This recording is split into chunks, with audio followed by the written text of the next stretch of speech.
Hi there, welcome back to the Beehive. So this is going to be a quick update video on the status of the Beehive 2.0 with the, obviously, new expansion and new everything. I'm just about to head into space, so I figured I might as well give a quick update, because if I wait for this one to be at Megabase status, it's going to be like, I don't know, years before I actually make a video. So yeah, I just wanted to show off where it is right now. So, if you've never seen the first Beehive video, welcome. I don't know how you made your way over here, but I'm glad to have you. So the Beehive is a megabase, potentially megabase right now, not really, with only 1-1 trains to carry resources around. It uses like hexagonal cells, hence the name.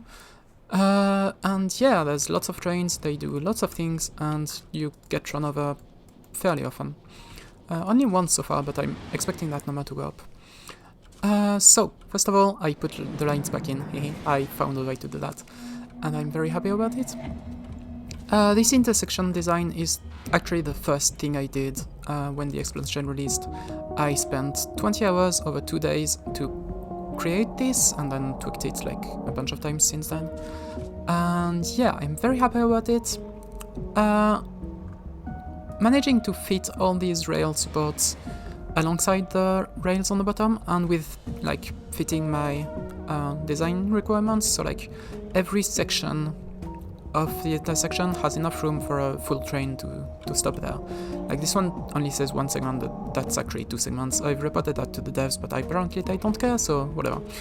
But yeah, there's enough space for a train here, and here, and here, here, like everywhere basically. They can stop in the middle of the intersection without blocking anything, so that's really nice.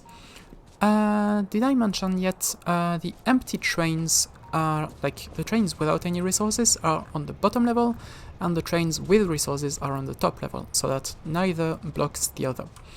Which is also why the intersections are more complex on the top. They can actually do U-turns where they can't on the bottom level, because on the bottom level the empty trains are completely generic, so they can basically, like, any empty train on the bottom can go to any provider station when they are open, but the full trains have to go to specific stations, so it's better for the full trains to have more options to pathfind.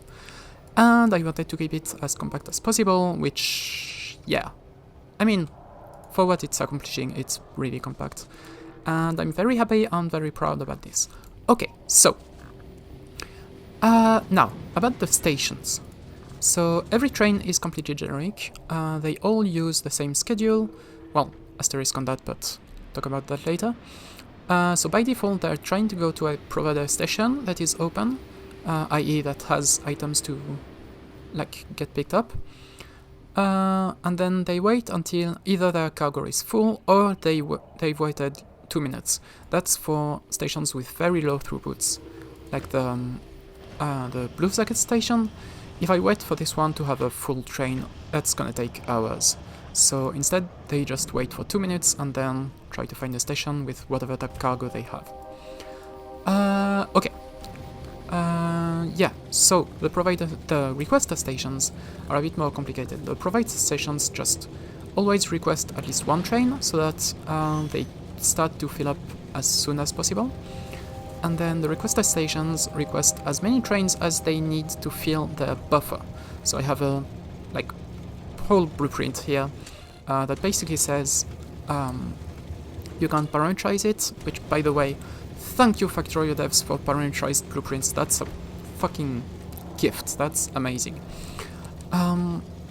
So yeah, you can parameterize it to request a certain number of items, and then it's gonna request a train whenever it's below that amount. And if it's below that amount, like by a full train worth, it's gonna request 2 trains, and so forth. And it also has a maximum value for the trains, so that you don't have a billion trains waiting there. So this one will only request 3 trains ever, regardless of how empty it is. And yeah, I think that about covers it for the stations. Yeah, the asterisk from earlier is that there's actually 3 schedules for trains. There's also a fluid schedule, because obviously the fluid trains cannot share stations with like non-fluid trains. And they have, I think I broke it again. That's fine. They're supposed to have... I'm gonna fix that afterwards. They're supposed to have their own stackers. Oh yeah, I didn't even talk about the stackers. So yeah, every train, once it's empty and it doesn't have a provider station to go to, they just return to stacker stations, like storage stations. And they just wait here until a provider is full, which brings me to my favorite, like, incidental upside of this base, which I did not expect, but is absolutely cool. I can just jump into any storage train, and then use that as a taxi to go anywhere else. And it's really fast, and I don't risk running into any of the trains, and then after 5 seconds it just goes back to wherever it wants to go. So yeah, that's been really nice to have. So there's a separate schedule for fluid trains, because obviously they're not built the same, and there's supposed to be storage stations for them as well, because if a fluid train waits behind a cargo train and then a fluid provider opens, then the fluid train is going to be stuck until that cargo train moves. And same thing in reverse.